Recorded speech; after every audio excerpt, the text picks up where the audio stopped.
ዓመታዊው የቅዱስ ገብርኤልን በዓል ምክንያት በማድረግ የተጠናቀረው ዜና ቤተክርስቲያናችን ቀጥሏል።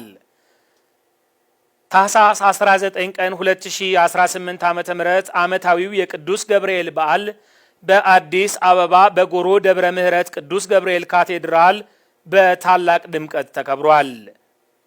በክብረ በዓሉ ቆሞስ አባ ገብረ እግዚአብሔር ታደለ የለሚ ኩራ ክፍላተ ከተማ ቤተ ክህነት ዋና ስራ አስኪያጅ፣ የካቴድራሉ አስተዳዳሪ መልአከ አርያም ኤፍሬም ጥላውንን ጨምሮ በርካታ ሊቃውንትና ቁጥሩ ከፍተኛ የሆነ ሕዝብ ተገኝቷል። ዝርዝር አለን።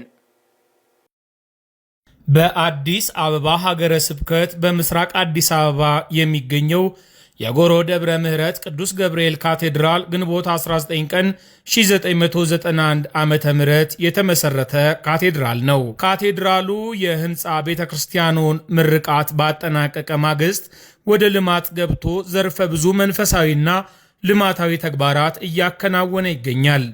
በዚሁ ካቴድራል በንጉሥ ናቡከደነጾር ዘመነ መንግስት እስራኤላውያን በባቢሎናውያን ቀኝ ግዛት ስር በወደቁበት ጊዜ ከአይሁድ ወገን የሆኑ አዛሪያ፣ አናንያና ሚሳኤል የተባሉ 3 ሕፃናት ተማርከው በባርነት በተወሰዱበት ሀገር ለጣዖት አንሰግድም በማለት ወደ እቶን እሳት ሲጣሉ እግዚአብሔር በቅዱስ ገብርኤል ተራዳይነት ከእሳት ያዳነበት በዓል በድምቀት ተከብሯል። ምዕመናን ገና ከዋዜማው ጀምሮ በቅጥረ ቤተ ክርስቲያን በመገኘት በዓሉን አክብረዋል። ታኅሳስ 19 ቀን 2018 ዓ.ም ሥርዓተ ቅዳሴው በመልአከ ምሕረት ቆሞስ አባ ገብረ እግዚአብሔር ታደለ የለሚ ኩራ ክፍለ ከተማ ቤተ ክህነት ዋና ሥራ አስኪያጅና በካቴድራሉ አስተዳዳሪ መልአከ አርያም ኤፍሬም ጥላውን እየተመራ ተከናውኗል። በበዓሉ በመቶ ሺህ የሚቆጠር ሕዝበ ክርስቲያን ቤተ ክርስቲያኑን ሞልቶት እግዚአብሔርን ያመሰገነ ሲሆን ታቦታተ ሕጉ ከመንበረ ክብራቸው ወጥተው ሕዝቡን ባርከዋል። በአውደ ምሕረቱ ያሬዳውያን ሊቃውንት በካቴድራሉ ዋና ጸሐፊ በሊቀ መዘምራን በቀለ ሳለማርያም መሪነት ያሬዳዊ ዝማሬ አቅርበዋል። የደብሩ ሰንበት ትምህርት ቤት አባላትም ወረብ አቅርበዋል። በዕለቱ ትምህርተ ወንጌል የተሰጠ ሲሆን የካቴድራሉ አስተዳዳሪ መልአከ አርያም ኤፍሬም ጥላውን ስለ በዓሉ ትምህርተ ወንጌል ሰጥተዋል። ወደ እሳት እንኳን ብንጣል ከእሳት የሚያወጣን አምላክ አለን። የሚታመኑበት አምላክ ከእሳት ያወጣል። አምላክ አለን እንጂ መልአክ አለን አላሉም። ልዩነቱ እዚህ ላይ ነው። ቤተ ክርስቲያን ጠንቅቃ ነው የምታስተምረው። ሊቃውንቱ ጠንቅቀው ነው የሚያስተምሩት።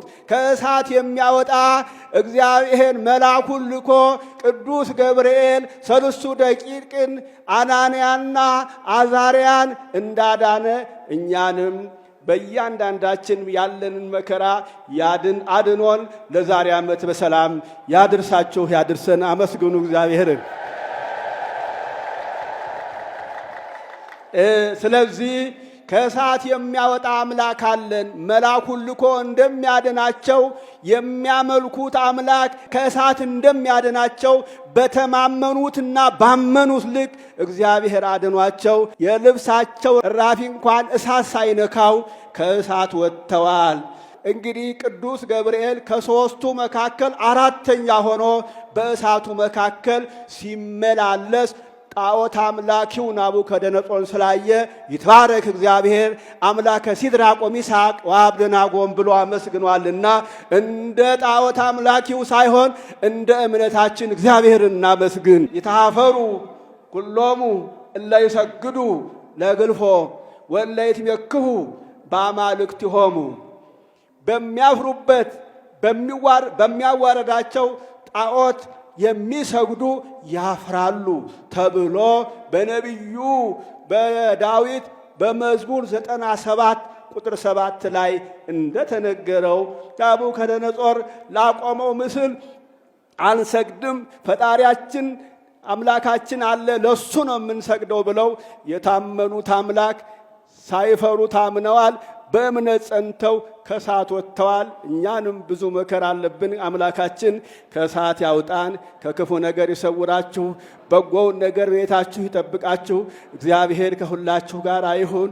የካቴድራሉ አስተዳዳሪ በካቴድራሉ ምዕመናንን ተጠቃሚ የሚያደርጉ ዘርፈ ብዙ የልማት ስራዎች እየተከናወኑ መሆኑን በመግለጽ ምዕመናን ድጋፍ ሊያደርጉ እንደሚገባ ሐሳባቸውን ተናግረዋል። የታወቀው መንፈሳዊ አገልግሎቱን ለመርዳትና የካህናት ሕይወት ለማሻሻል በዚህ በስተምስራቅ በኩል ግራውንድ G+3 ፎቅ እየሰራን ነው።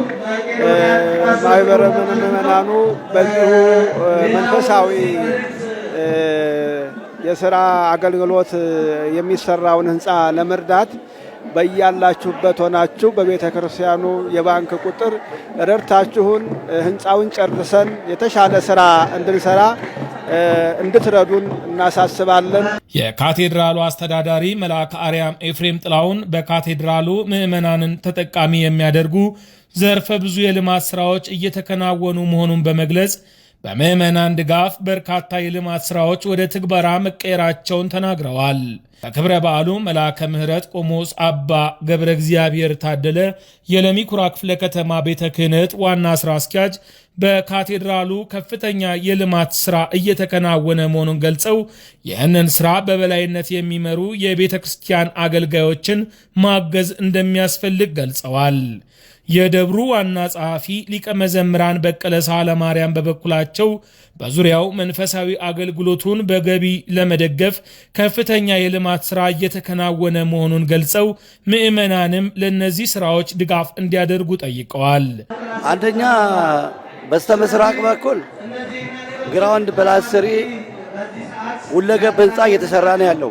በፊት ለፊት ደግሞ በስተምዕራብ ግራውንድ +1 ለህዝብ መጠለያ እየተሰራ ነው ያለው። የሰንበት ትምህርት ቤት በፊት ለፊት የሚታየው ግራውንድ +2 አልቋል። ማህበራት የሚጠጡበትም እንደዚሁ አልቆ ለምርቃት እየተዘጋጀ ነው ያለው። በዓሉ በመልአከ ምሕረት ቆሞስ አባ ገብረ እግዚአብሔር ታደለ ቡራኬ ተጠናቆ ታቦታተ ሕጉ ወደ መንበራቸው ተመልሰዋል።